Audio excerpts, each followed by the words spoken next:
सर्वांना मानाचा जय श्रीराम जय शिवराय।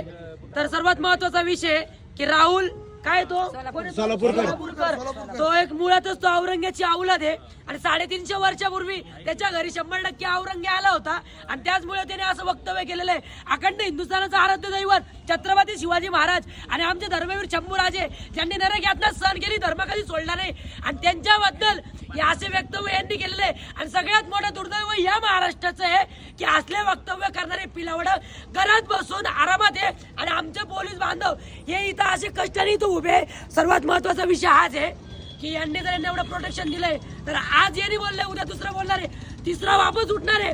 तर असल्या हिसड्यांच्या असल्या कुत्र्यांची लायकी जागेवर दाखवण्यासाठी आम्ही इथं जमलोय आणि काही हो जाऊ द्या, काही आमच्यावर केस होऊ द्या, हे आमच्या जीवाला काही होऊ द्या, पण आज त्याची पुंगी वाजल्याशिवाय इथून हलणार नाही। हे सगळ्यांना लोकेशन पाठवतो 100%। पुण्यामधील जेवढे शिवशंभू भक्त आहेत त्या लोकेशनवर सगळ्यांनी यावं।